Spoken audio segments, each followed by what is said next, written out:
Go for the poles and the pools. Go for the oohs and the ahs. Go for the bubbles and the bubbly. Go for the story and the stories. Go for the win. Go to Ocean Casino Resort. Book your trip at theoceanac.com.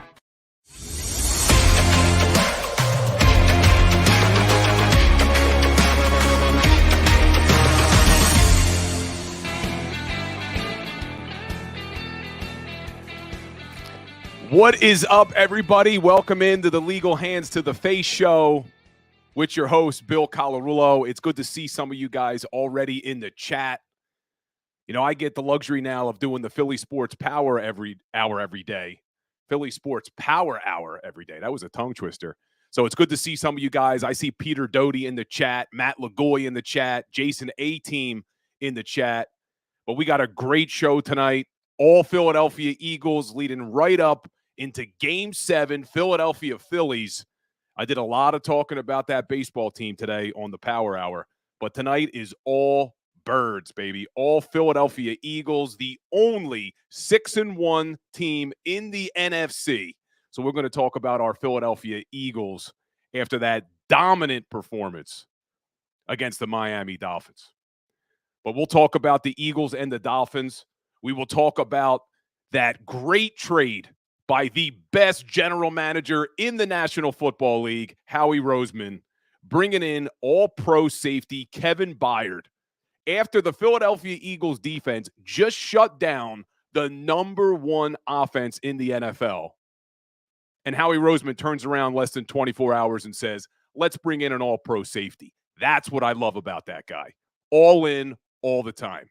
Love it. So we'll talk about the Eagles-Dolphins. We'll talk about Kevin Byard. We'll preview the Washington Commanders game.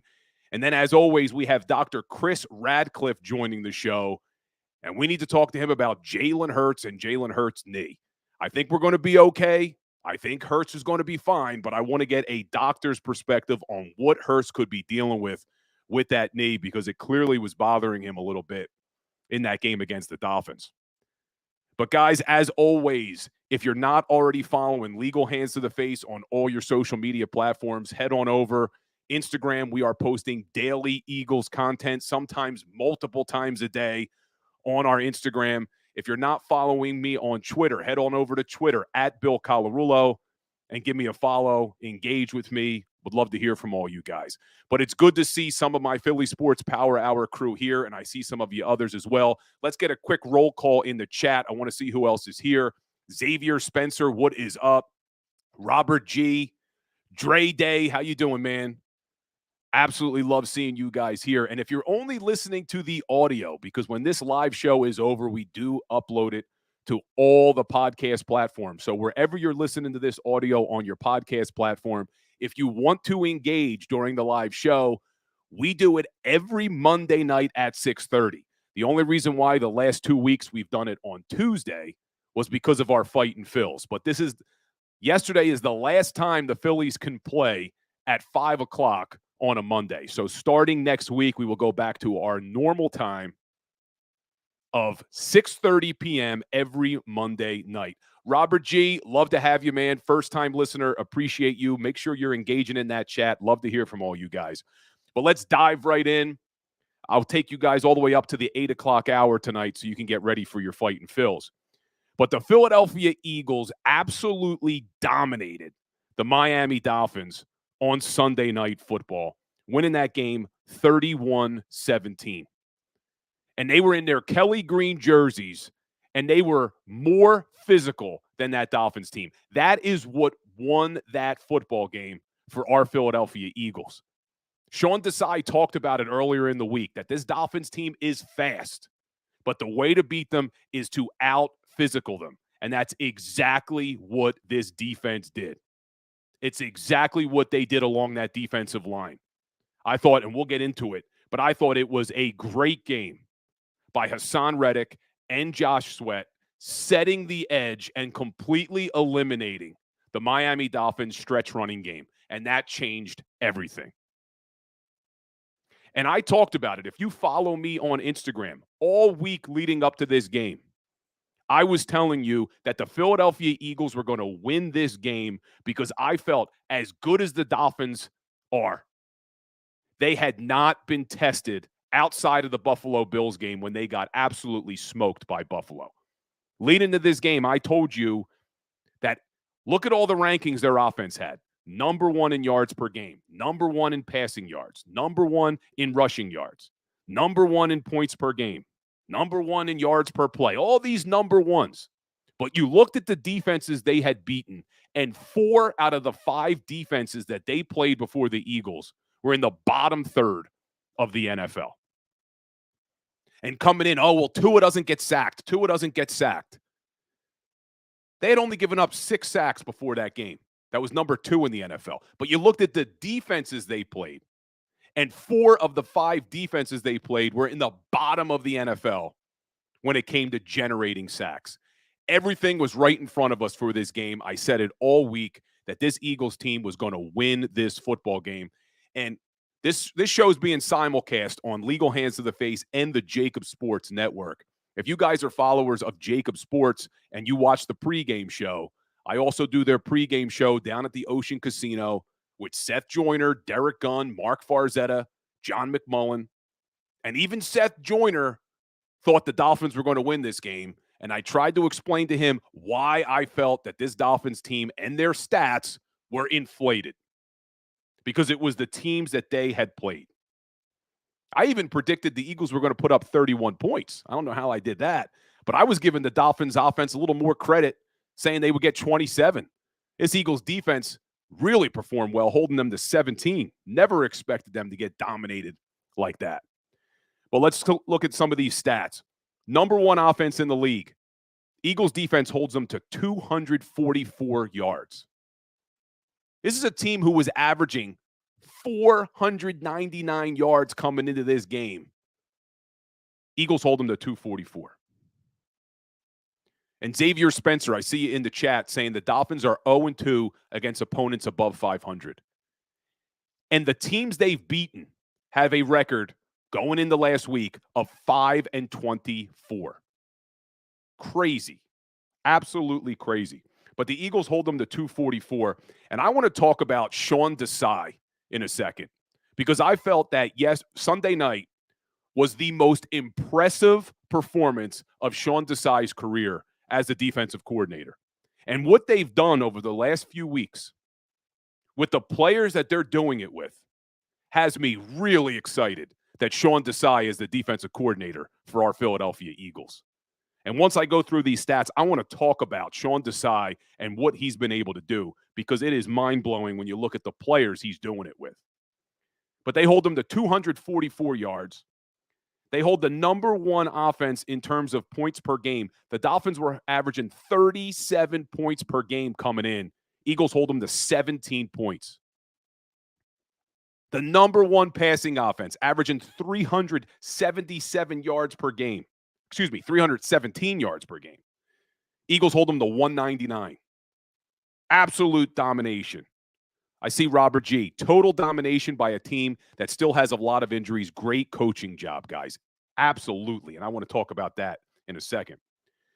But where I think the Eagles really won this football game was stopping the run and stopping it early.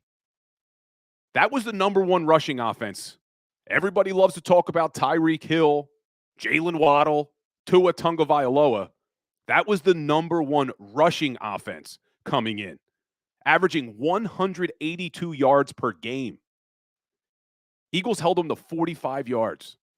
At the end of the first half, the Dolphins had -7 rushing yards. -7. The best rushing offense in the NFL. That's where the Philadelphia Eagles won this football game. They got off the field on 3rd down. They held the number 1 red zone offense. The Dolphins were 81% coming into that game. They went 0 for 1 against the Philadelphia Eagles. And the Miami Dolphins were 0 for 2 on 4th down, where our Eagles were 4 for 4 on 4th down. And we'll talk about that when we talk about the offense. And like I said earlier, coming in, the Dolphins, Number 2 in the league, only giving up 6 sacks all season. Eagles put up 4 sacks on Sunday night. Great performance. But when I talked about stopping the run was the key to this game, this Philadelphia Eagles defense set the tone early. They punched the Dolphins right in the mouth on those first 3 drives, and that changed everything. The first 3 drives of that game, the best offense in the NFL was held to 15 plays and 21 net yards. Think about that. 15 plays, 21 net yards. That's what the defense did on those first 3 drives. I see you, Rick Jansen, in the chat. Good to see you, brother. Glad for checking in. Robert G, remind me of Gang Green in the 90s under Buddy Ryan. And they were wearing that Kelly Green, Robert G. That's what made that so damn cool. But I felt one of the biggest turning points in that game. Eagles go up 3-0. Jalen Hurts has that costly fumble, and we'll talk about Jalen Hurts' turnovers later in the show because they're starting to become a little bit of a problem.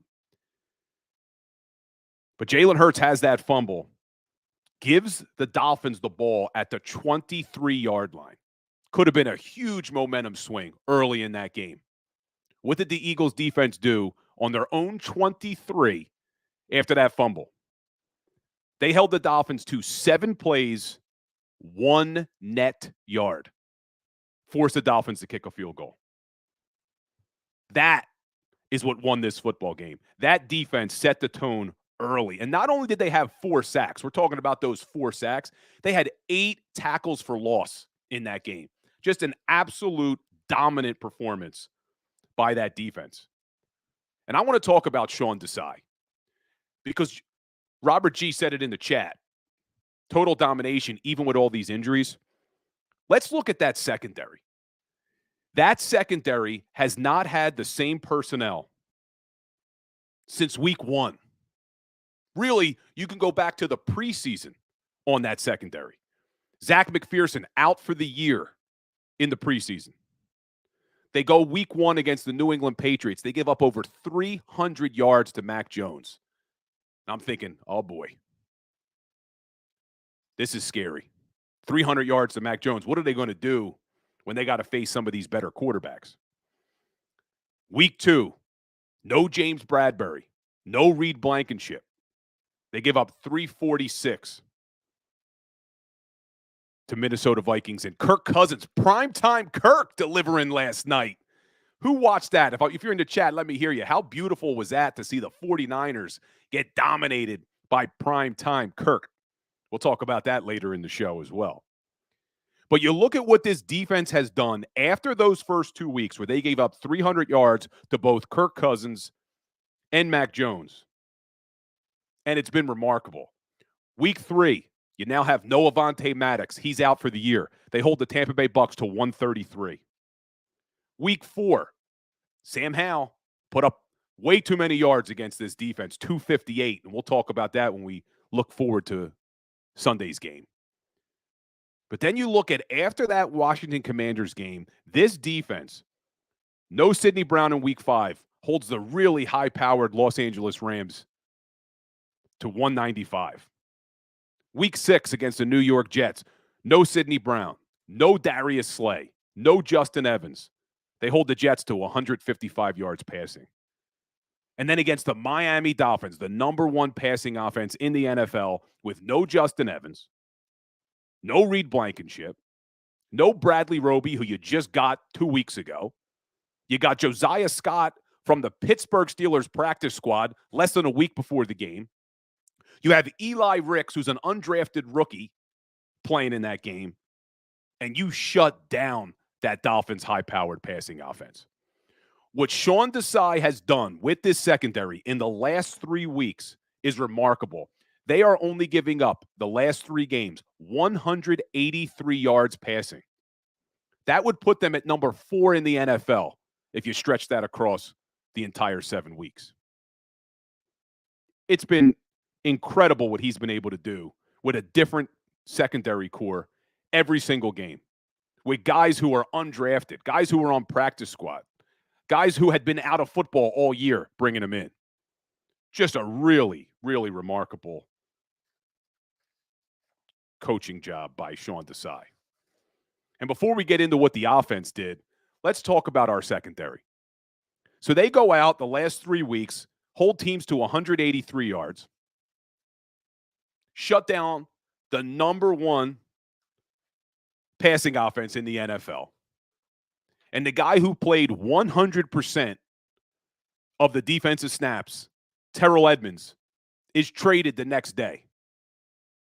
Because Howie Roseman is always dealing. And Howie Roseman, being Howie Roseman, goes out and brings in a 2-time All-Pro safety in Kevin Byard from the Tennessee Titans. Absolutely love it. And I want to talk about Kevin Byard, but I see you guys in the chat. Peter Doty, Eli Ricks has looked good since preseason. What Eli Ricks did in that game against the Dolphins had me impressed. He was out there battling with one of the best wide receivers in the NFL in Tyreek Hill. And the reason I say one of the best wide receivers in the NFL is because I think the best wide receiver in the NFL was wearing Kelly green on Sunday night, and that was A.J. Brown. But that we can debate. But what Eli Ricks was doing, battling Tyreek Hill, this guy, he's not scared. He's an undrafted rookie. He's out there battling. Love to see it. That's all we ask for as Philadelphia fans. Leave it all on the field. And Eli Ricks, he's got that swagger. He's got something about him. I like this kid. I like him a lot. And he had a big play on a 4th down pass attempt to Tyreek Hill. So I was really impressed. But the Eagles go out and they bring in Kevin Byard, 2-time All-Pro.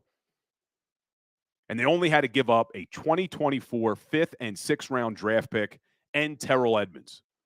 And if you follow this show or my other show, the Philly Sports Power Hour, you know I was not a fan of Terrell Edmunds. I have not liked the way Terrell Edmunds has played this season. I would have been completely okay if the trade was Eagles give up a 5th and 6th and they are now releasing Terrell Edmunds. So I have no problem with them including him in the trade. But what Byard has done throughout his career, he's 30 years old, was a first-team All-Pro in 17 and 21. And I said this today on the Power Hour. People in the chat yelled at me not to jinx him. But one of the most impressive things about Kevin Byard is he has not missed a game in 8 seasons. He has played every single game in 8 seasons, including 7 playoff games.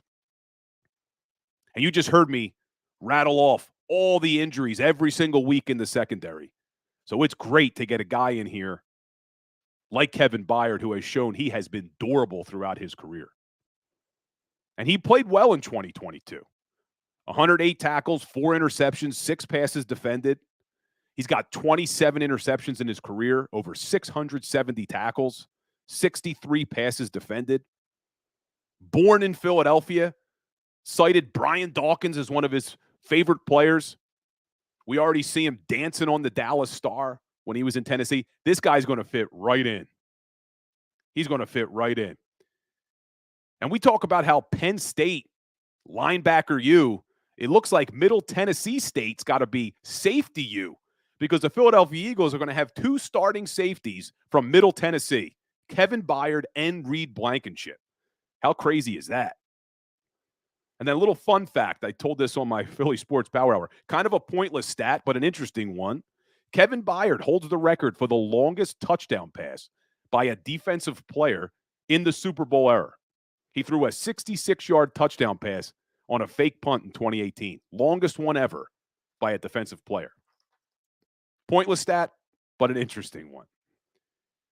But I see a lot of people on Twitter talking about how the Philadelphia Eagles and Howie Roseman fleeced the Tennessee Titans again. Look, if I'm the Titans, I'm not trading with the Eagles anymore. Not because they got fleeced again, but because the Eagles did fleece them in the A.J. Brown trade. In fact, the general manager got fired after the game. A.J. Brown went nuts on the Tennessee Titans because that trade made absolutely no sense to me. To get rid of A.J. Brown simply because you don't want to pay him. And you look at what he's doing this year, setting all types of records. Becoming only the 3rd player in NFL history with 4 straight 125-yard games. Calvin Johnson is the other Megatron. And now I'm drawing a blank on the other name. It's from like 1966, I think was the name. Yeah, Pat Studstill. And I said 4 straight games, 5 straight games with 125 yards passing. Only 2 other players in history have done it. Calvin Johnson in 2012, Hall of Famer, and then Pat Studstill from 1966. I'm sure a lot of you got a Pat Studstill jersey somewhere in your closet. But if I'm the Tennessee Titans, I'm not trading with the Eagles anymore. But I don't think that they got fleeced in this deal.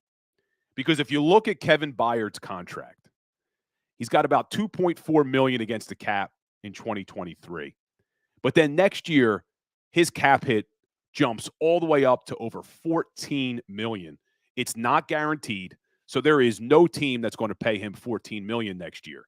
So he was in the last year of his deal, essentially, with the Tennessee Titans. And they're in selling mode. They're 2-4. They're in the AFC. They know they're not getting out of the AFC.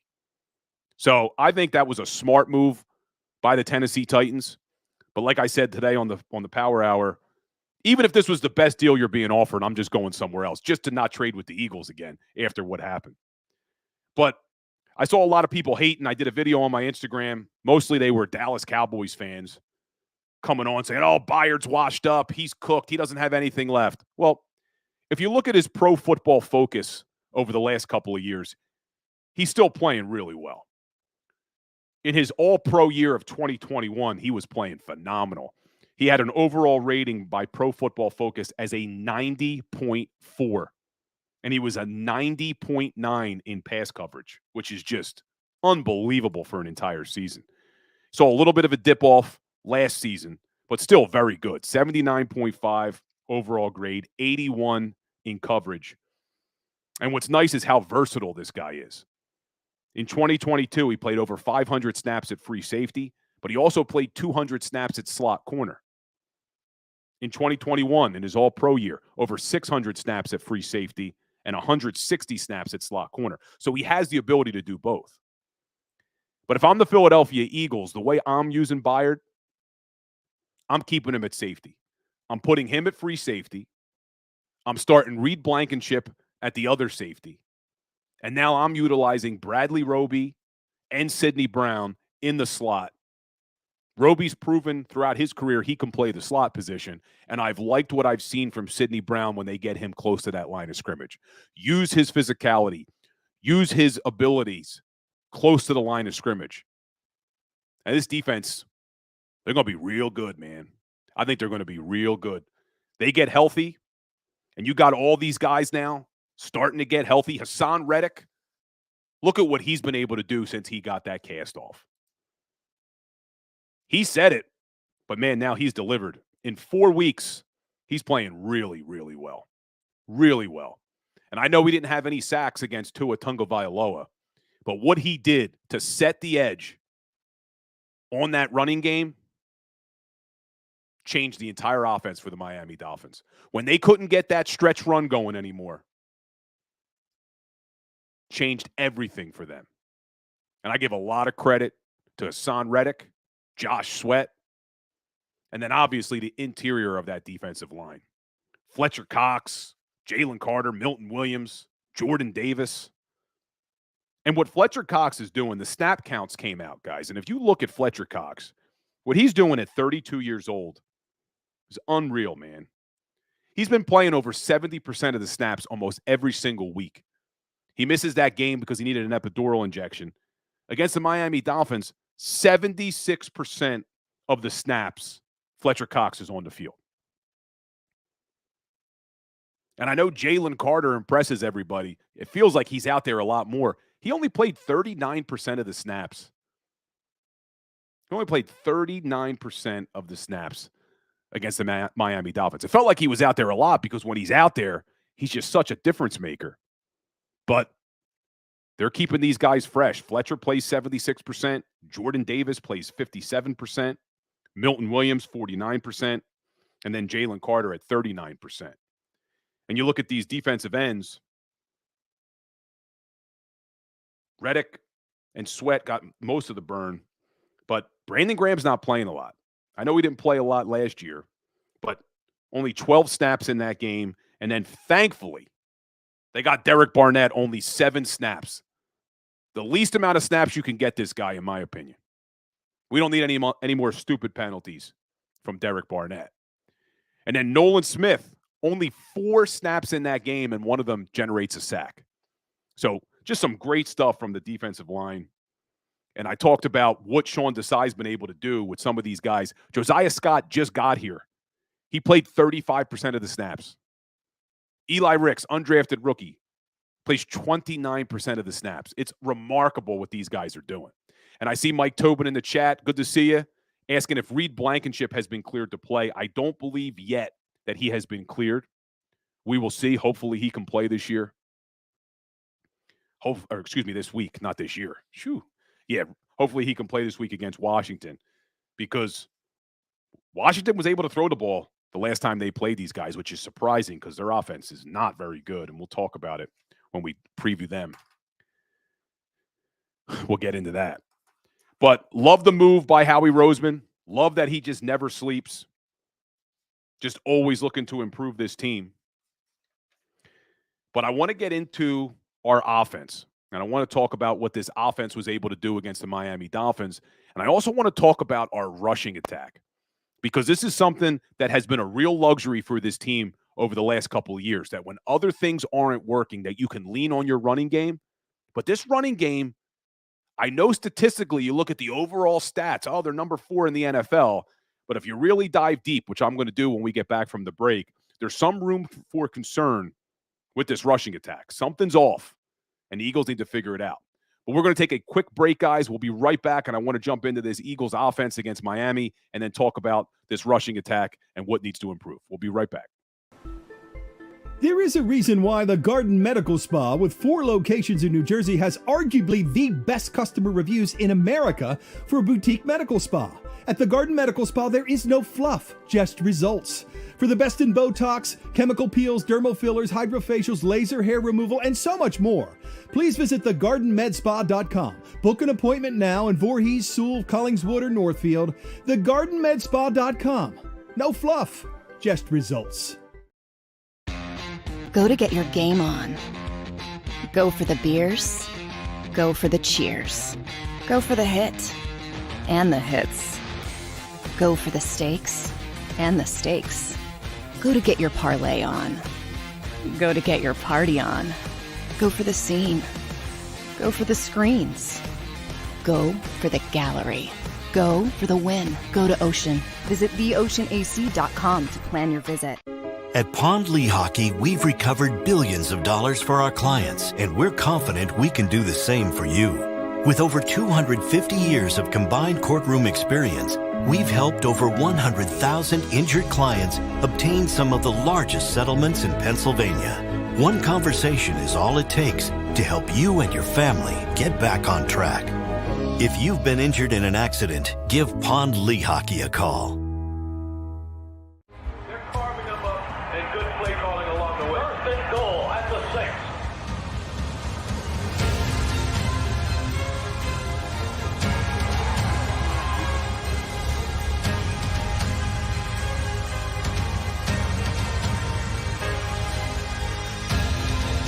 Field of life, First Trust Bank is there for you. Champions on 3. 1, 2, 3. Because Philadelphia dreams deserve a Philadelphia bank.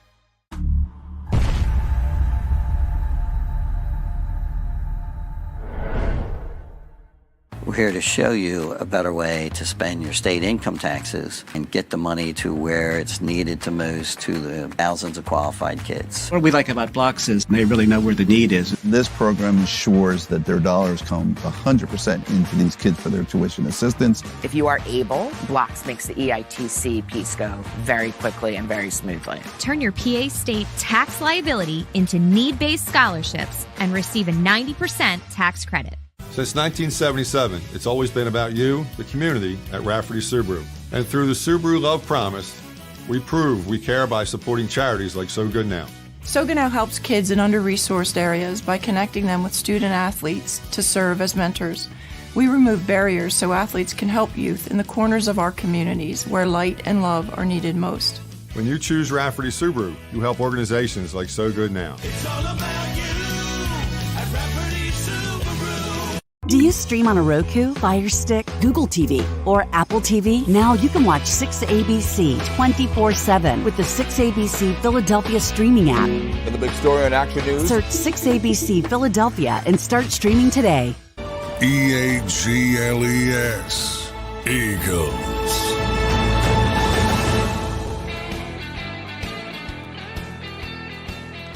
What's up, everybody? Welcome back into the Legal Hands to the Face show. Glad you guys are here. I see you all in the chat. I see Robert G.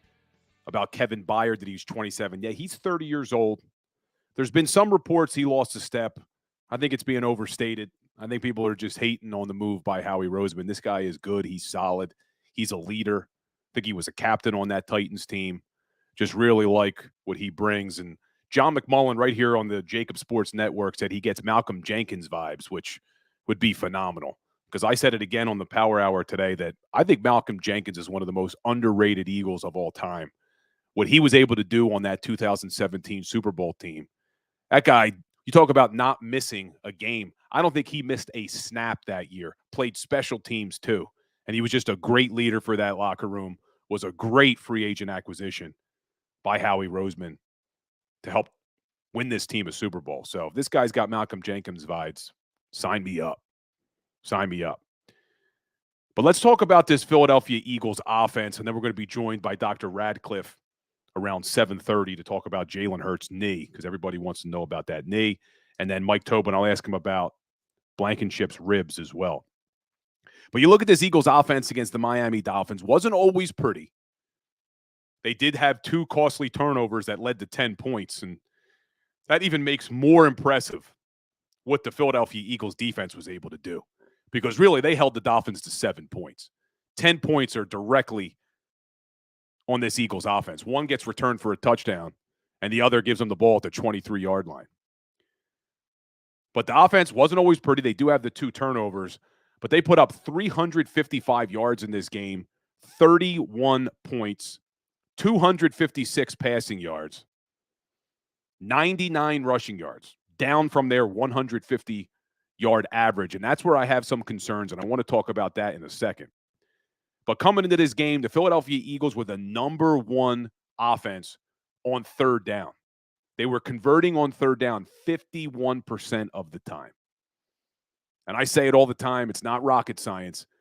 If you can get off the field on third down on defense and extend drives on third down on offense, you're going to win a lot of football games in the NFL. But the Eagles coming in number 1, they go 4-12 for 33%. But the reason that didn't hurt them is they went 4 for 4 on fourth down in this game. 4 for 4. And I loved Nick Sirianni's aggressiveness. Posted a video about this on my Instagram today. Loved the aggressiveness. You look, what happened? He went for fourth down 4 times on 3 different drives. And look what happened on all 3 of those drives. They all led to touchdowns. Every one of them. Second quarter, 4th and 1, Miami 37. They go for it. Convert the fourth down, score a touchdown on that drive. Still the second quarter, 4th and 3 from the Miami 33. They go for it, convert, score a touchdown. And what I loved about that one is that Nick Sirianni made up his mind on third down. I think it was 3rd and 7. They called a rushing play and then immediately got up to the line on the fourth down play. They knew on 3rd and 7 from Miami's 37-yard line, I think it was, that they were going to go for it on fourth down. They had 2 plays to get it. Loved it. Loved the aggressiveness. 4th and 3, convert, touchdown. And then late in the fourth quarter, 4th and 1 from their own 26-yard line, they go to the brotherly shove, the tush push, first down. 4th and 1 again from their own 37. Brotherly shove again, convert. What happens on that drive? Touchdown. Absolutely demoralizing for a defense. If you can't get off the field on fourth down 4 separate times, and then all 3 of those drives lead to a touchdown, demoralizing. And I see Francesca Iardi in the chat. Good to see you, Fran. It was nice to see Goddard get some catches. Yes, it was. And how about that? A touchdown in the red zone on a tight end screen. How about that? Two things we haven't seen a lot of this year, a red zone conversion and a screen that actually worked. But the Eagles were good in the red zone. Coming in, if you follow me, you know I've been preaching this. They had to get better in the red zone. 23rd in the NFL, converting only 45% of the time. But coming in, outside of that first drive, they get down to the red zone. I hated the play calling. Hated the quarterback draw. It's just so vanilla. They get down there, are forced to kick a field goal, and I'm thinking, here we go. More of the same again. More of the same down in the red zone. They can't convert, which is just so crazy to me because last year, this offense, with pretty much identical personnel, outside of your right guard and your running back, identical personnel, they were number 3 in the NFL in the red zone. They converted 68% of the time when they got down there. But coming into this game, 45%, bad first drive. They then convert 4 straight red zone opportunities. And then the last one, they kneeled it down. They just kneeled it down. They didn't score. And my dad wanted me to say that he was really impressed with Nick Sirianni and the Philadelphia Eagles, that they didn't run up the score there. That they could have easily scored a touchdown there, just like the Dolphins did to the Broncos, putting up 70 points. But the Eagles take the knee from, I think it was around the 3-yard line, could have easily scored. They didn't rub it in. Good karma, hopefully, going forward. But really, you look at it, I'm not going to count that last one. Eagles go 4-5 in the red zone against the Miami Dolphins. I'll take it. I'll take it. And all week we were talking about, for this Philadelphia Eagles team to win this game, they needed to win the time of possession battle. Because we knew how good this Dolphins defense was. Keep them on the sidelines. Keep Tyreek Hill on the bench. Keep Tua and Jalen Waddle on their sidelines. And that's exactly what this Eagles team did. They held the ball for close to 37 minutes in that game, limiting the Dolphins to only 23 minutes with the ball. And I loved the balance. Loved the balance. 34 runs, 31 pass plays. That's what we wanted against the Jets. 34 runs, 31 pass plays. You have to stay balanced. And it works.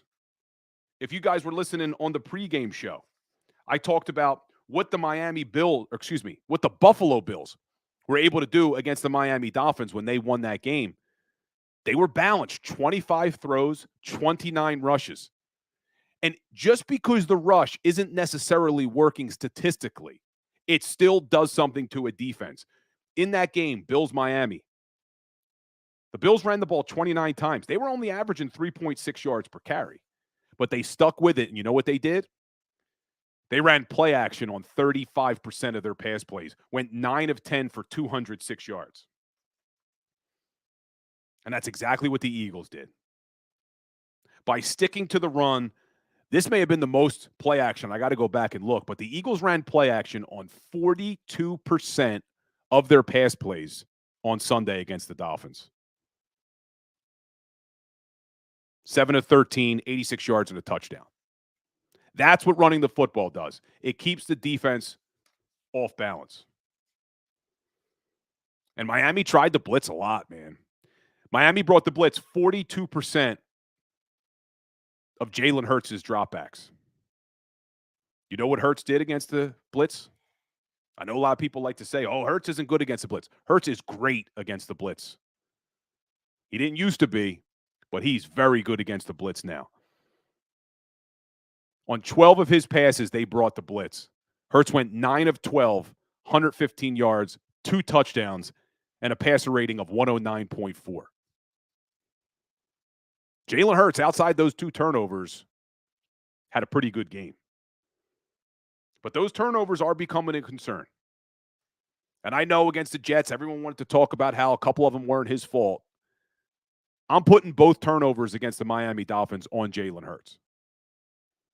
And I love Jalen Hurts. You guys know that. Huge fan of Jalen.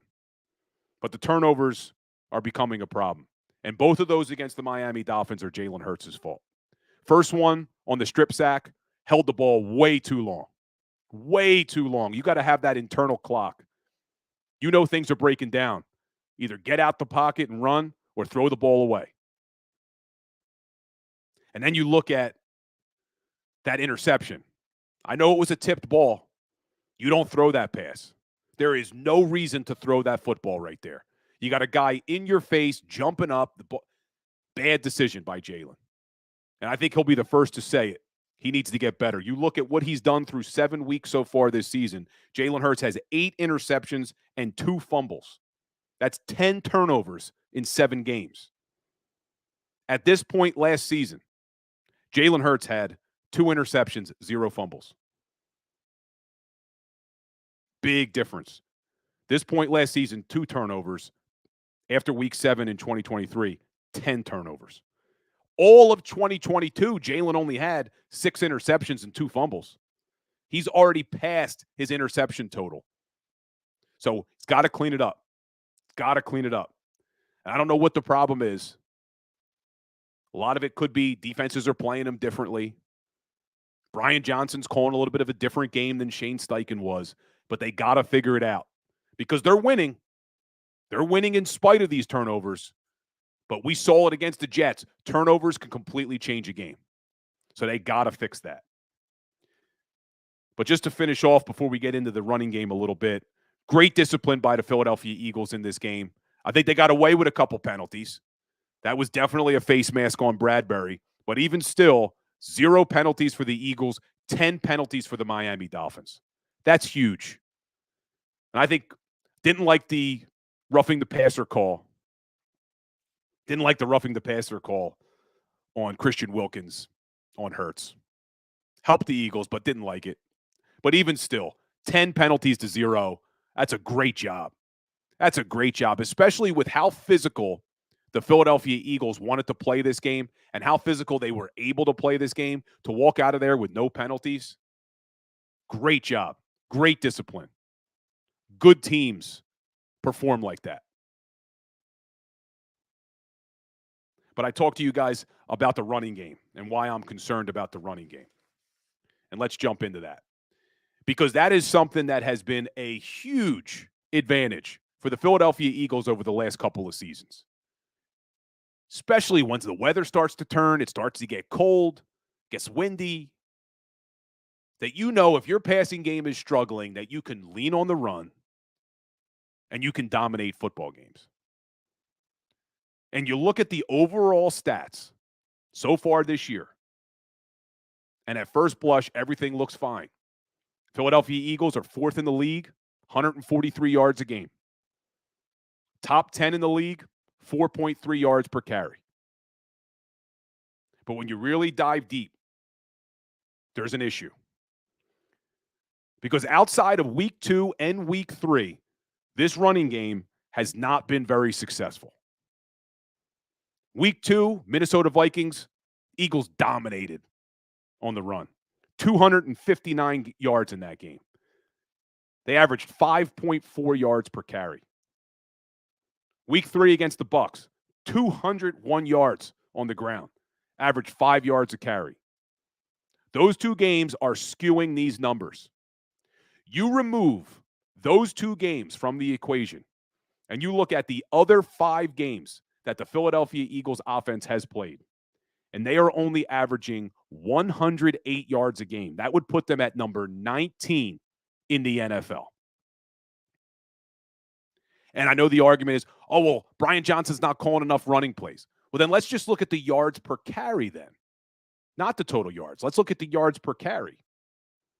If you remove week 2 and week 3 and only look at the other 5 games, the Eagles are averaging 3.6 yards per carry, which would put them at 25th in the NFL. And then people will say, well, it's because of the tush-push play. They call a lot of tush-push, a lot of quarterback sneaks. So I even dove deeper, and I took the quarterback runs out of the equation. If you just look at the running back average yard per carry in those 5 games, the Philadelphia Eagles are averaging 3.4 yards per carry with their running backs, which would put them at number 28 in the NFL. Those two games are skewing the numbers. There is something wrong with this running offense. And the Philadelphia Eagles need to figure it out because that is a huge strength of this team. And they're going to need that rushing attack. They're going to need it. And I heard Howard Eskin today yelling and screaming about people who say they need to run the ball more are idiots. They don't know what they're talking about. This team needs to throw the football. Wrong. This team has the ability to throw the football, but to win football games, you have to be able to run the football effectively. And they need to fix this before the playoffs. I don't know how much of it is Sua Opeta. I saw somebody in the chat said it's because Cam Jurgens out. I don't know how much of it is play design in that rushing attack, but they need to fix this running game if we want to go and have Super Bowl aspirations, because that is a huge weapon on this team. And I see Transistor Zen. I really think that what's wrong is Sua Opeta isn't great in run protection. We need Jurgens back. So I went and looked at the Pro Football Focus grades from this past week against the Miami Dolphins. And Sua Opeta didn't do badly run blocking. Where he really struggled was in pass protection. He was a 24.9 rating in pass blocking. That is terrible. Absolutely terrible. But he also struggled in run blocking. Not as bad as his pass blocking, but he did struggle a little bit there. And you look at the Pro Football Focus grades to put this into perspective for you. Jordan Mailata, 78.6. Jason Kelsey, 74.4. Sua Opeta, 47. So that is a weak link along that line. But one of the things that I think could be an issue, and we're talking about the offensive line, is I think it could be their running backs. I love DeAndre Swift. Love him. Should be the clear-cut number one running back on that team. Has the ability to hit a home run every time he touches the football. But I've been saying this for weeks. What I don't like is that all three of the Eagles running backs that they dress on game days are basically the same size. DeAndre Swift, Boston Scott, Kenny Gainwell. All these guys are small running backs. And before you guys even hit me up in the chat, Rashad Penny. I think we all need to give up our hopes on Rashad Penny. He was great when he was healthy in Seattle. Great, 5.9 yards per carry. He's not the same guy anymore. I think these injuries have gotten to him. Because if he still had any ability at all, he'd be able to at least dress on game days. They're not even activating him on game days. And we saw it in the preseason. I said in the preseason that I thought Trey Sermon may have beaten out Rashad Penny. People told me I was crazy. Well, Rashad Penny can't even crack the damn field. So I think we need to give up on the Rashad Penny experiment because clearly these coaches don't have any faith in him. But we saw Howie Roseman dealing, bringing in Kevin Byard. My next move, I'd bring in a big running back. And you don't have to go crazy. Doesn't have to be a really expensive back. But I think they bring in a big running back to help out this offense. I think we need it. Look at the Super Bowl year in 2017. They brought in Jay Ajayi late in the year. And look at that running back room. You had LeGarrette Blount, bruiser. You had Jay Ajayi, who could hit a home run every time he touched the football. And you had Corey Clement, great third down back, goes over 100 yards receiving in the Super Bowl. You look at the Eagles running backs. All three of them are the same size. Now, DeAndre Swift is clearly the best out of the group. No doubt about it. The most playmaking ability. But I think they need to bring in a bigger back. And I see you guys hitting up Derrick Henry in the chat. I don't think it's Derrick Henry. But there's got to be someone out there. And I don't have any names that are popping up. I don't know who's available. But you know Howie Roseman knows who's available. And if I'm Howie Roseman, I'm picking up the phone and I'm figuring out how I can improve this running back room to get that power back to go along with DeAndre Swift. Because, like I said, outside of those two games, week 2 and week 3, Eagles running backs are averaging 3.4 yards a carry. And I see M. Reyes. Swift is exponentially better than Ajayi. I don't disagree. I love DeAndre Swift. I think he's a great addition for this team. But you say you like our running back room. I think they're missing a piece. 3.4 yards a carry would put them at number 28 in the NFL. That's not good enough. Not behind this offensive line. So I think the Philadelphia Eagles need to figure out a way that they can improve that running back room. Transistor Zen should have signed Hunt when he was available. I wouldn't have minded that. Kareem Hunt is a beast. An absolute beast. But we were talking a little bit about that Pro Football Focus grade. I told you guys about Sua Opeta having a 47. But let's stay on the offensive side of the ball. A.J. Brown, an 87.4 rating in that game. And what A.J. Brown is doing, we talked about it before the break, 5 straight games with over 125 yards. But so far, through the first 7 weeks of the season, A.J. Brown, 52 catches, 809 yards, 3 touchdowns. And I love when he gets the ball in his hands. He's got 263 yards after catch. Incredible. Absolutely incredible what A.J. Brown does. And I said this earlier in the week on the Power Hour. Is there a better wide receiver suited for Philadelphia than A.J. Brown? We talk about how blue-collar this city is, how tough this city is. You have a wide receiver who not only has the speed and the finesse and the skill, but also when he gets the ball in his hands, turns into a damn linebacker and can truck anybody on the field. Absolutely love A.J. Brown. And if you guys are here in the chat, let me hear you. Do you think A.J. Brown is the best wide receiver that this Philadelphia Eagles team has ever had? And if not, I want to know, who do you think is better? T.O.? Was T.O. better than A.J. Brown? It's hard to separate A.J. Brown, Terrell Owens from all the drama. Because outside of every once in a while, A.J. Brown wanting the ball in his hands, he's not a problem in that locker room. He gets along with these guys. He gets along with Jalen Hurts. So when you factor all that in, I think A.J. Brown is the best wide receiver the Philadelphia Eagles have ever had. And I can't wait to see what else this guy is going to do. So, really, that's the only thing I think is missing from this offense would be a big back. I see Mike Tobin saying better than T.O. I think he is too. And one more thing from that Dolphins game before we move on. Oh, I see Francesca. Harold Carmichael. Carmichael's hard to disagree with because he was so good, still holds a lot of records for that team, and such a good dude. Some of you guys may know I used to work down there at the Philadelphia Eagles, and Harold Carmichael is such a gentleman. I mean, I was a nobody down there, and yet he would still shake my hand, tell me good morning. He's just such a good guy. But I want to look real quickly, and then we'll move on from this Dolphins game, at some of these snap counts. So we talked about the defensive line a little bit.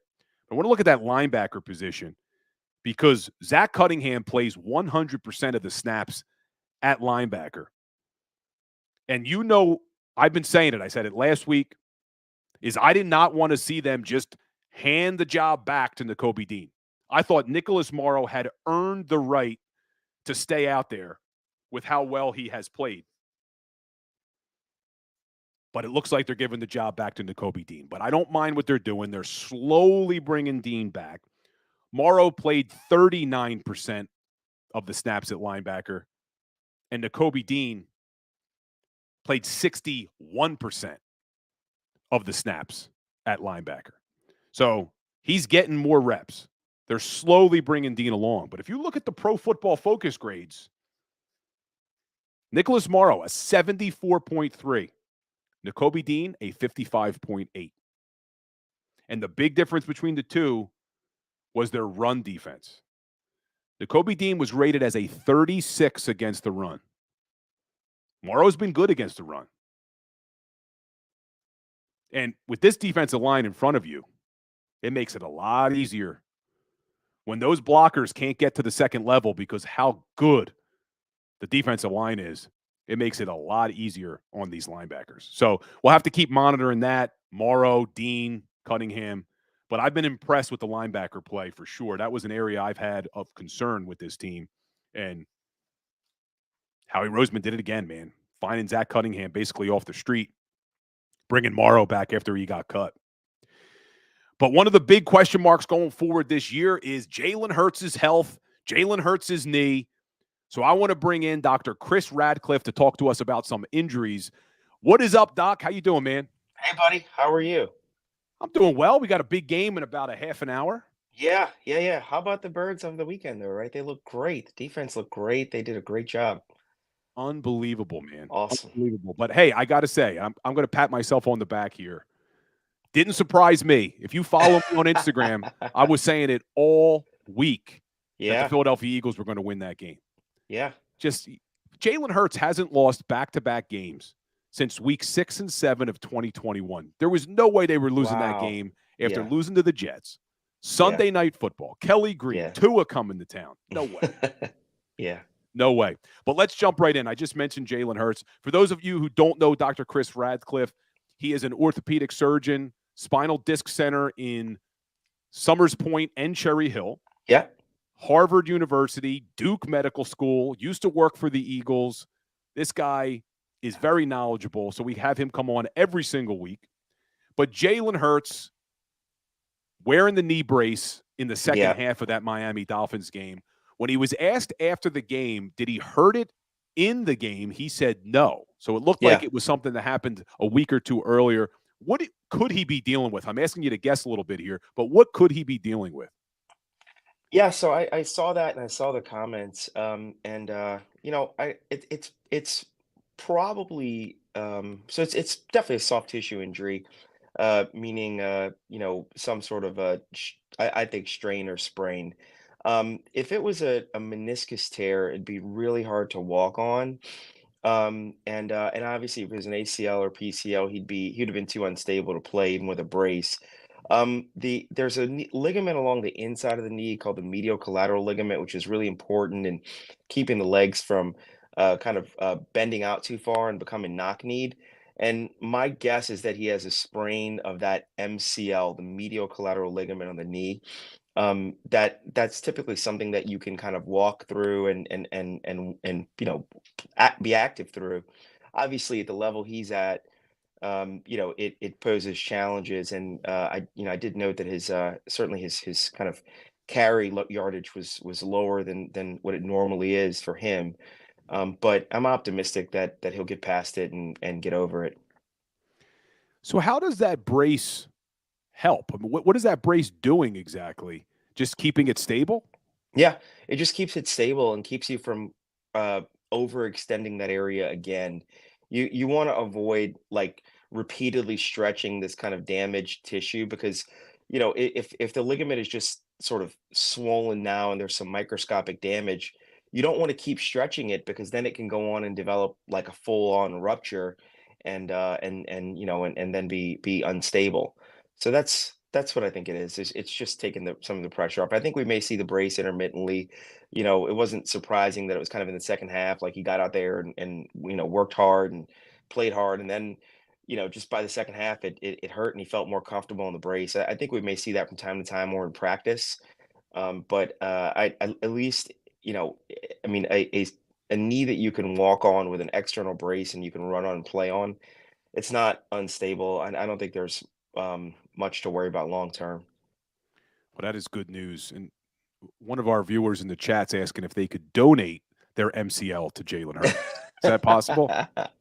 No, unfortunately, if you have to get it repaired, they just use tissue from a donor. But I'm sure it's very thoughtful. But no, then because then a viewer would have an unstable knee, and then Jalen Hurts will have to give him his brace. It'd be complicated. Yeah, yeah.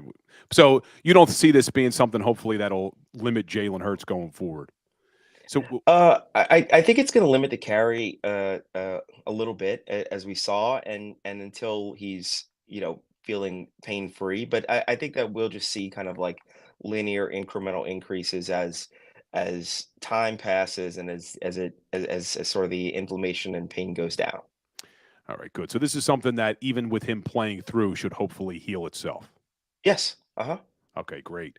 And Matt Lagoy in the chat is asking if Lane Johnson is human. And I wanted to talk to you about Lane Johnson because we were on the show last week and you were not very optimistic that he was going to be able to play. And Lane Johnson not only plays, but plays pretty well.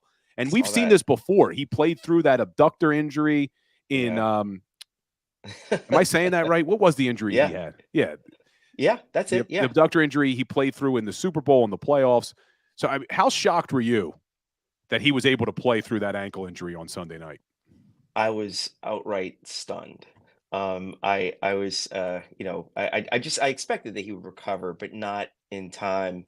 But I think that's the benefit of these guys, training and working hard. Is their overall physique obviously is excellent, and so they're able to bounce back from injuries, and obviously, they have, I would say, at least a superhuman tolerance for pain, which is evident in the fact that Lane was able to play and be so productive.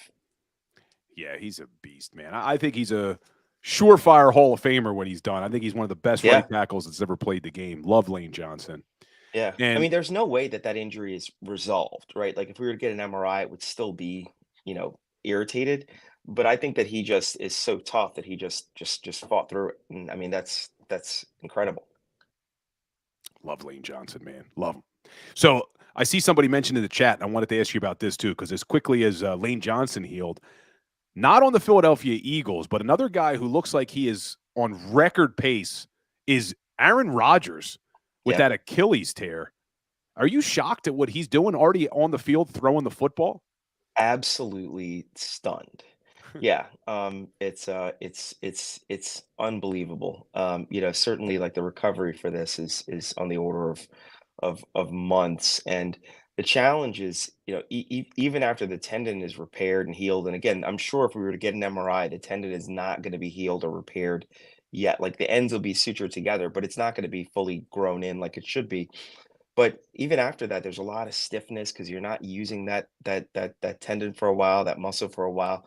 So then you have to kind of stretch that out and overcome that while not overstretching it and damaging it. So I'm shocked that he's this far along already. It really is. It's unbelievable. Good for him. Yeah. Good for 40-year-olds. Yeah, right. Yeah, we like the 40-year-olds.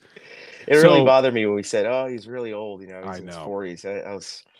Well, you got some people now talking about Eagles just make a big trade for an all-pro safety. He's 30, and it's, how much does he have left in the tank? It's man, I wish I could go back to 30. Yeah, exactly. I wish I could. So let's talk about another safety on this team because they just get Kevin Byard, Middle Tennessee State guy. But there's another Middle Tennessee State safety, Reed Blankenship, who was unable to play this week because of his rib injury. Yeah. What do you think? Can he suit up against the Washington Commanders on Sunday? Yeah, I mean, even Coach Sirianni said that, if he'd had a chance, I think he would have played. It's not a fracture, so it's just a contusion as far as we know, and I expect that as the pain abates more, he'll be more effective.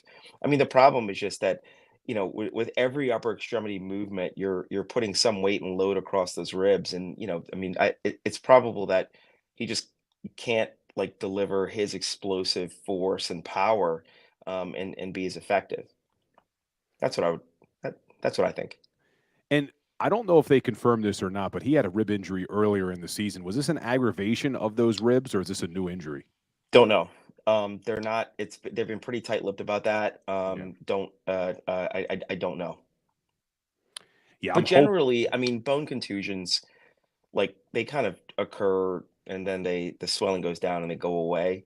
I think that it's, I mean, a fracture can re-break, but a bruise on a bone, doesn't necessarily like get re-bruised unless there's a new injury. So I would surmise that there's a it's a new injury. Interesting. And then a comment in the chat. I don't know if you can answer this or not. From Yeah. Wine Niners Wine says, does Dr. Chris have a feeling on why there are so many more injuries this year compared to last year? So is that something that is just luck of the draw, or can we pinpoint to something that's going different this year that's causing all these injuries?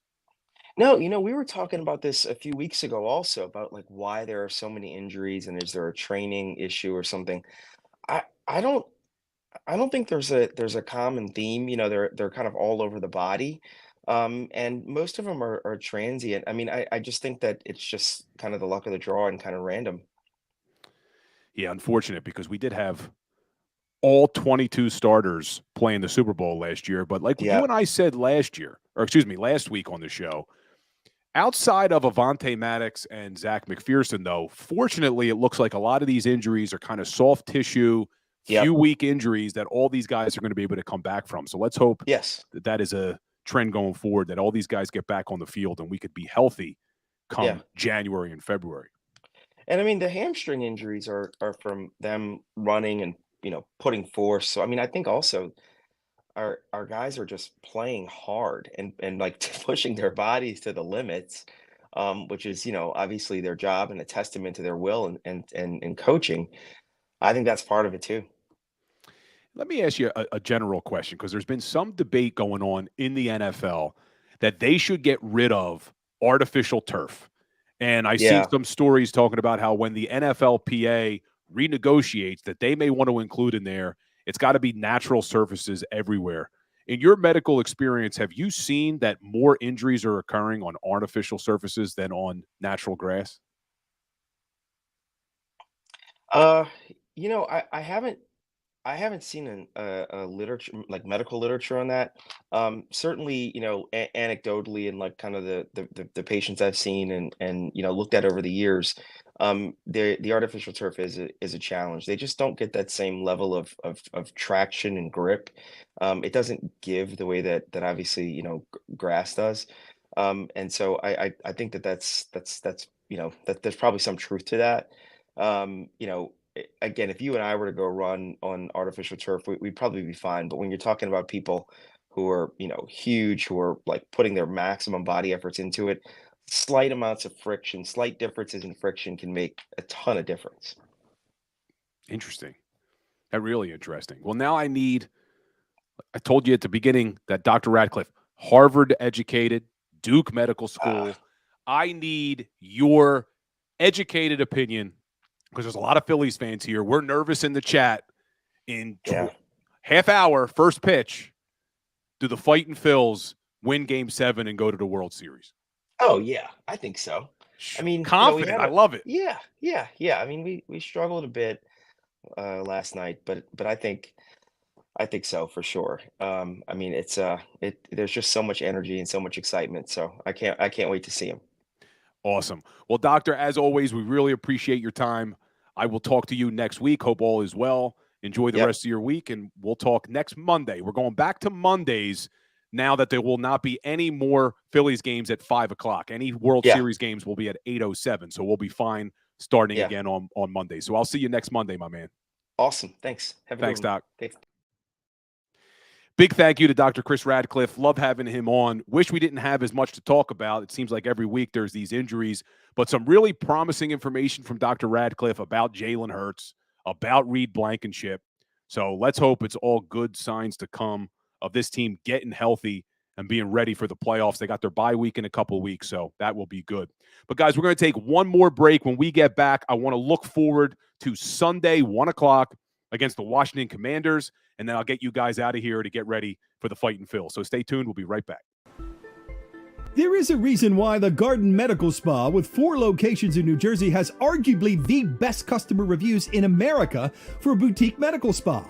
At the Garden Medical Spa, there is no fluff, just results. For the best in Botox, chemical peels, dermal fillers, hydrofacials, laser hair removal, and so much more, please visit thegardenmedspa.com. Book an appointment now in Voorhees, Sewell, Collingswood, or Northfield. Thegardenmedspa.com. No fluff, just results.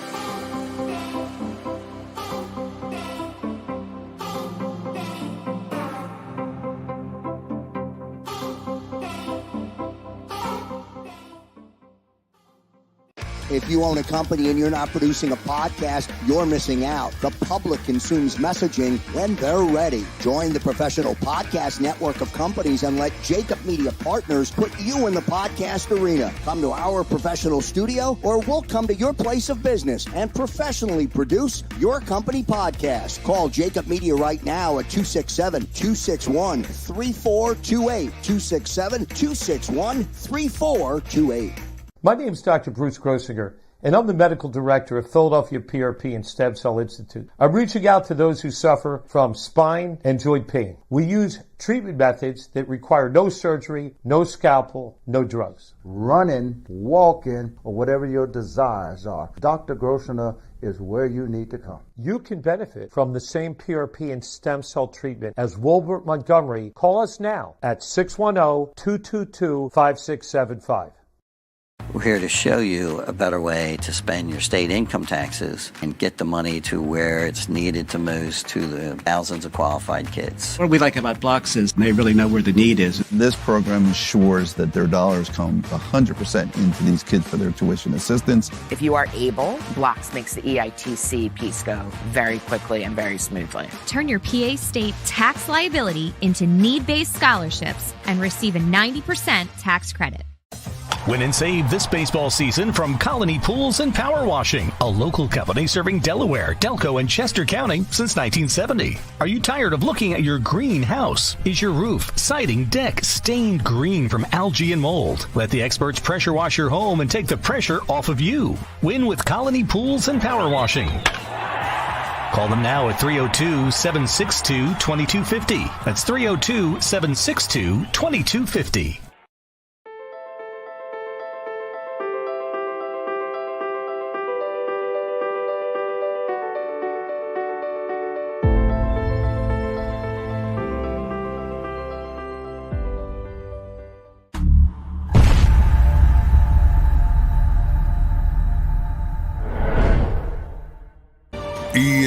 EAGLES, Eagles.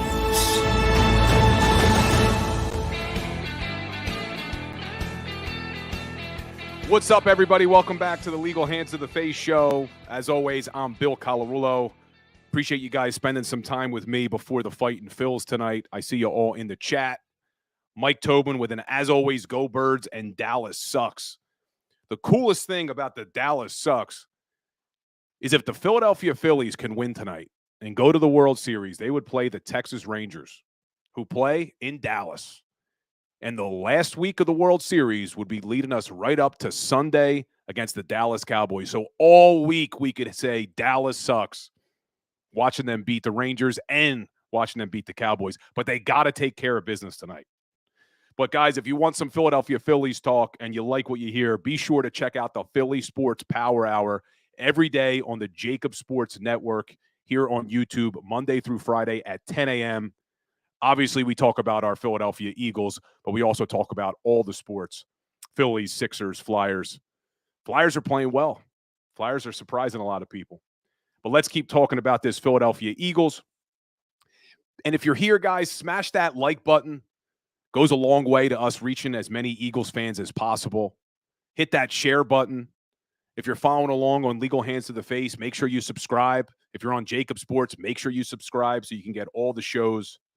And if you're listening on the podcast, leave us a review. Helps us reach a lot of Eagles fans. And like I said, next time, try to come to the live show so you can engage. So I appreciate all of you. But you look at this Washington Commanders team. Eagles and Commanders played.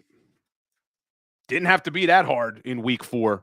Philadelphia Eagles win the game, but 34-31 in overtime. And it didn't have to be that hard.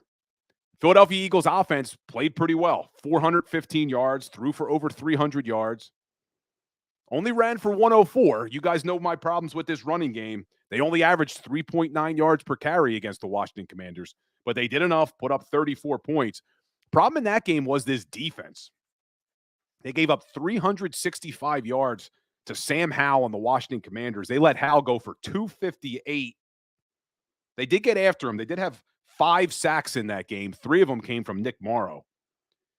But I think the big thing in that game was no takeaways. They weren't able to turn Sam Howell over who's been a turnover machine this year.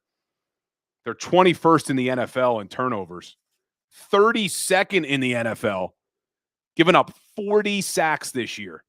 So I think this defensive line is going to feast. 5 sacks in the first game. I think they may even have more than that. 5 sacks is pretty good, but I think they may have even more than that on Sunday. But Eagles battled adversity in that game. They went down 7-0. Then another point went down 17-7. They came back, took a 31-24 lead, and then the Commanders tied it up, and we know what happened in overtime. Jake Elliott hitting that big kick. But one thing I want to talk about, I just talked about battling adversity, is just jumping back to that Dolphins game really quickly. Because we talked about Jalen Hurts' turnovers. But what I've loved about Jalen Hurts since he's become the quarterback of the Philadelphia Eagles is his ability to overcome adversity. And we've talked about this before. And you look at it again in that Dolphins game. Look at what he did. Big fumble in the first quarter. What did he do on the next drive? 9 plays, 61 yards, and a touchdown. He threw that bad interception. If you were following, you know I think that was his fault. I know it got tipped. Still think that was Hurts' fault. Well, what does he do on the next drive? And that could have been a big momentum swing, man. Third quarter, that interception that got returned for a pick six the other way, that made that Dolphins game a 17-17 game in the third quarter. And that was, our defense was playing lights out, and it's 17-17. Could have been a huge momentum swing. But what did Hurts do? Comes off the sidelines after that pick six, 8 plays, 75 yards, touchdown. That's what I love about Jalen Hurts. And you saw him do it in the Super Bowl, too. Had that fumble, got returned for a touchdown. What did he do on the next drive? Drove the team right down the damn field for a touchdown. He's a leader. He's got those intangibles that everyone loves to talk about. He wants the ball in his hands in the biggest moments. And he's got a short memory when it comes to mistakes. But the Eagles battled adversity in that Commanders game. They won the game. But that's going to be the problem, is they can't let Sam Howell throw for 258 again. And you heard me in the first segment. This is a different defense now. This is a different defense. Sean Desai has these guys playing really, really well. Since that Commanders game where they gave up 258, I want to get these stats for you. But since that Commanders game, they've shut down everybody. They shut down the Los Angeles Rams. They shut down the Miami Dolphins. They pretty easily shut down the New York Jets. So I don't expect them to let Sam Howell do this week what he did last week. I mean, they held the Dolphins to 199. They held the Rams to 195. And I think Kevin Byard, you're going to see him on the field. I know he just got here, but he's a veteran. I think you'll see him on the field. Reed Blankenship, you just heard Dr. Radcliffe say, will probably be back. So I would be shocked if you see Sam Howell throw for 258 again. And you look at this Washington defense. Eagles offense should be able to put up a ton of points in this game. The Washington defense, 29th in the NFL, giving up 374 yards a game. 29th in the NFL, giving up 27 points a game. 28th in the NFL, 248 passing yards a game. 22nd in the NFL, 126 yards per game. They are not in the top 10 of any category on defense except for red zone and forcing turnovers. 2 things we've talked about that the Eagles offense needs to do better. So really, that is the Commanders' only shot in this game, is if they can force turnovers and not allow this team to convert in the red zone. But outside of that, I'm expecting a big game for this Philadelphia Eagles offense going up against this Washington Commanders defense. And you look at what the Commanders did last week against the New York Giants. And let's be honest, the Giants absolutely suck. Giants beat them 14-7. The Washington Commanders offense only put up 7 points against the New York Giants. Going into that game, you know where the New York Giants defense ranked? 27th in the NFL. think they had 6 sacks in that game, the Giants. Let me see. Because going into that game, the New York Giants were 32nd in the NFL in generating sacks. And they had 6 sacks in that game. If the New York Giants, the 32nd ranked sack defense in the NFL, is able to get 6 sacks, what the hell is this Philadelphia Eagles offense or defense going to be able to do against Sam Howell?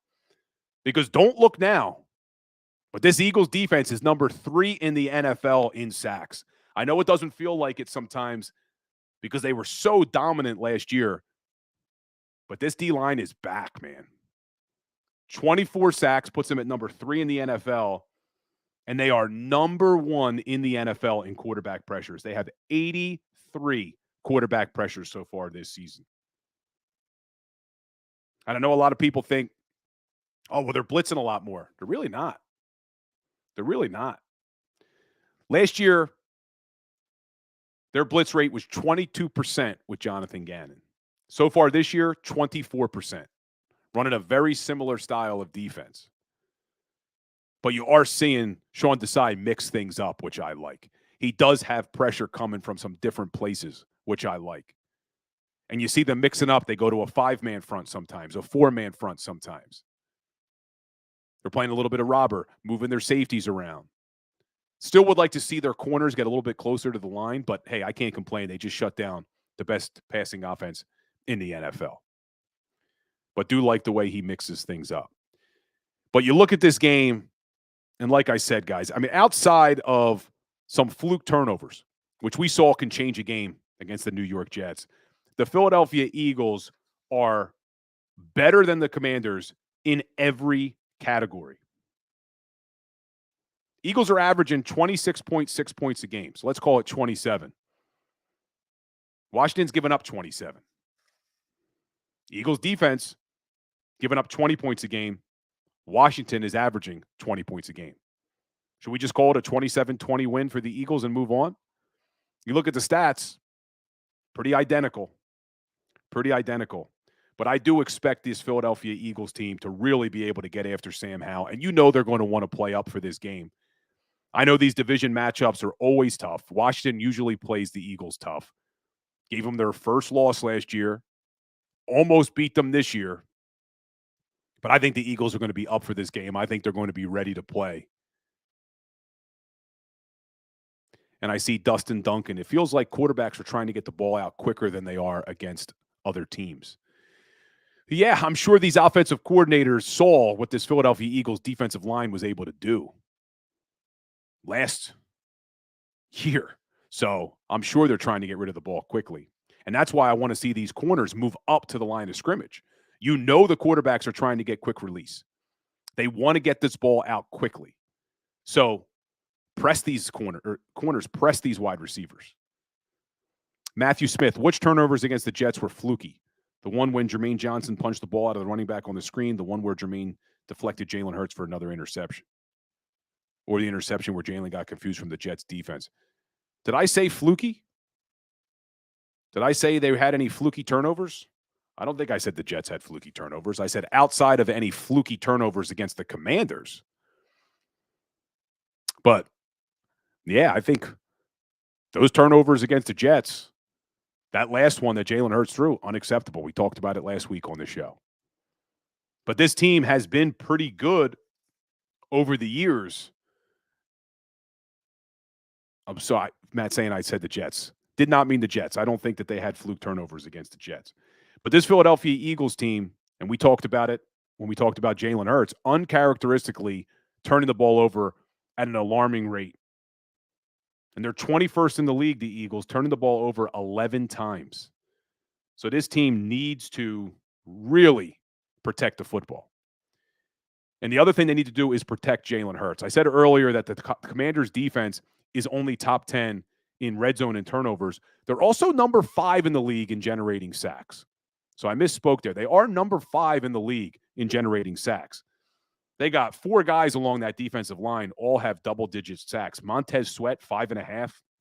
Chase Young, 5 sacks. Jonathan Allen, D-tackle, has 3 sacks. Casey Tuhill, Another DN with 3 sacks. So that's something the Eagles need to do on Sunday against Washington. Protect the football and protect Jalen Hurts. They do that, I don't see any scenario where the Washington Commanders can come out of there with a victory. And guys, we're going to continue to break down the Philadelphia-Washington Commanders game on the Philly Sports Power Hour. So like I said, check it out on the JAKIB Sports Network. On Thursday this week, I have my man Mark Farzetta coming on. We'll talk some Phillies. We'll talk some Eagles. But on Friday, I have Eagles insider Dave Spadaro joining the Philly Sports Power Hour show to talk about this upcoming matchup against the Eagles and the Commanders. But guys, I appreciate every one of you who sat through these 90 minutes. It's a lot of fun being able to talk Philadelphia Eagles with you guys. I appreciate you all engaging. Before you head on out the door, smash that like button, smash that share button. Give me a comment. Let me know. I know we're an Eagles podcast, but let me know, do the Fightin' Phils win tonight? Let me hear some love for our Phillies in the chat. But appreciate all of you. Francesca, thank you. Good to see you, Sydney family. Matt Smith's a Jets fan. Appreciate you joining the show. Dustin Duncan, M. Reyes, Wine Niners Wine, Matthew Smith, Xavier, Mike Tobin, everybody who was here. Appreciate all of you. Let me see who we got. We got some Phillies love in the chat. Yes, we do. Xavier Spencer, I appreciate that. Really do. I think I'll probably see you tomorrow at the Philly Sports Power Hour. So, guys, let's hope Phillies win tonight. Tune in, JAKIB Sports, tomorrow, 10 a.m. for the Philly Sports Power Hour. We'll talk about it all. Everybody have a great night. Thanks again. And as always, go Birds. Go for the pulls and the pools. Go for the oohs and the ahs. Go for the bubbles and the bubbly. Go for the story and the stories. Go for the win. Go to Ocean Casino Resort. Book your trip at theoceanac.com.